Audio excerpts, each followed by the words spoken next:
Una huyu hii Kasongo, hii kelele anapiga, si ati nilisema masikio yake ni kubwa.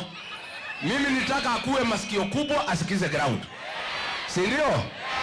Lakini analia, nilimtoa nyama kwa mdomo. Si ndio? Alikuwa amepanga project inaitwa Sete Railway. Kuna mchina anaitwa China Railway. Alikuwa amesema atajenga na 22 billion.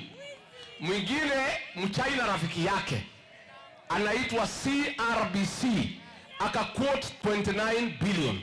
Iko na tofauti ya shilingi bilioni 7. Sasa huyu wa 29 billion akamwambia Kasongo, nikipata hii kazi, hii bilioni 7 nitakupatia uende ukatafute kura naye. Sasa Kasongo akaona ile ya 22 billion kwa sababu anapiga kelele. Akaambia Murkomen, hiyo wa China weka kwa ndege urudishe mpaka kwa. Sasa mimi nikakuja nikatangaza. Hii Kitoel nikaweka mchanga. Niweke nisiweke? Mundu cio ndira Kitoel gitayari. Ndiro ya teditire kada. Sasa Waingereza walitoa pesa wakasema hatuwezi lipa 29 billion kama iko mtu ya 22 billion. Sasa bilioni 7 Kasongo alikuwa amekura imepotea. Sasa ndio anatukana Rigiji. Ati Rigiji sijui amefanya nini. Mimi nakuuliza wewe Kasongo. Wewe Kasongo. Wewe unataka kuiba bilioni 7. Unataka Rigiji anyamaze uibe bilioni 7. Siwezi kubali. Niendelee nisiendelee? Nichome nisichome? Nichome nisichome? Sasa haya akatoka hapo. Shule hospitali ya Kenyatta National Hospital haina dawa, haina mfuko ya kuweka damu. Wagonjwa wanakufa kwa njaa, hakuna chakula, hakuna dawa. Yeye alitaka kuiba Nairobi Hospital. Nairobi Hospital ni hospitali ya matajiri. Akaenda pale anataka kubadilisha sheria.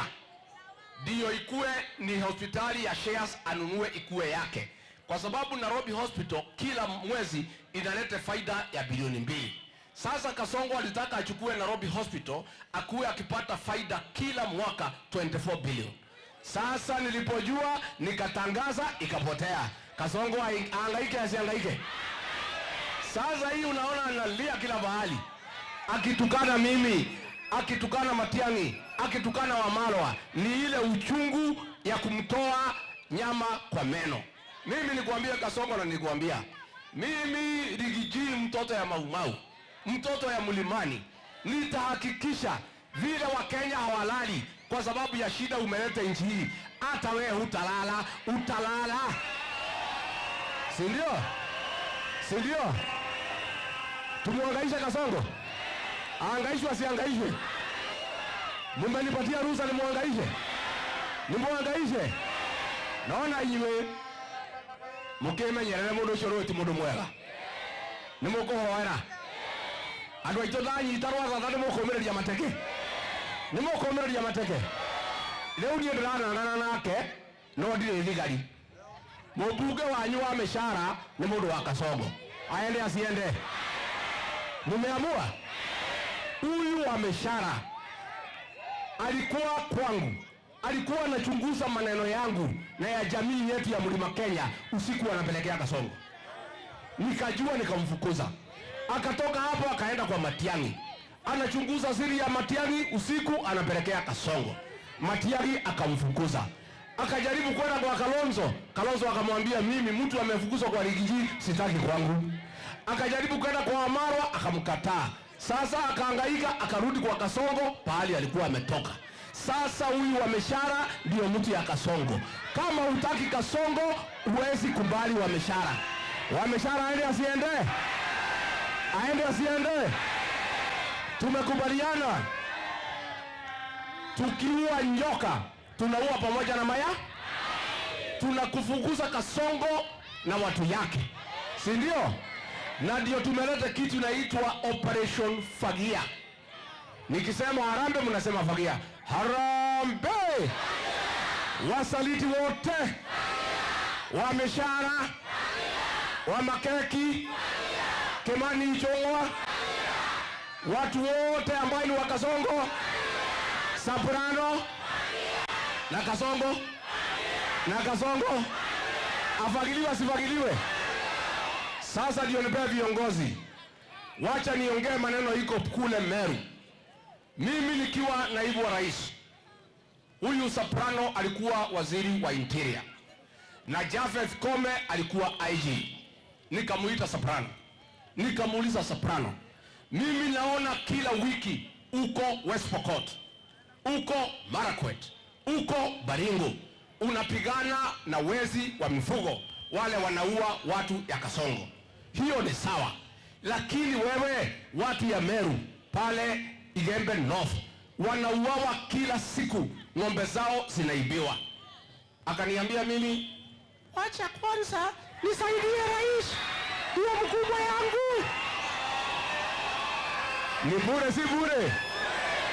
Unasikia vile Soprano niambia ati asaidie rais kwa? Sasa nikamuuliza, wewe Soprano, wewe ni mtoto wetu hapa mlimani, wewe saidia Kasongo kwao, lakini pia weka askari wasaidie wa Meru. Mpaka wa leo Soprano anashinda Meru kila siku, wa Meru wanauawa every night, mpaka jana usiku ng'ombe zao zinaibiwa. Hii Soprano ni bure ama si bure? Ni bure si bure? Sasa wewe Soprano, wa Meru wanaangaishwa na magaidi, alafu unasukuka hapa na ndege na pesa na magunia, ati unasema ati wewe ni fire. Ni fire si fire? Ni noma si noma? Ni Soprano si Soprano? Hii Soprano ni bure si bure? Na mimi ndio Ruto alinifukuza. Mimi singekubali wa Meru wauawe nikiwa naibu wa rais. Wewe Soprano, you are a fake deputy president. Deputy President Badia. Wa Meru wanauawa kama kuku, wanachinjwa, ng'ombe zao zinaibiwa. Kazi yako ni kufuata Ruto ukibeba maharagwe na mchere kuja kuleta hapa mlimani.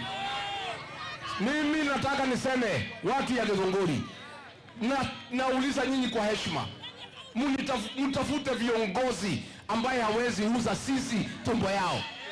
Nimeweka huo. Mtafukuza hiyo ameshara. Wangapi wanasema ameshara aende?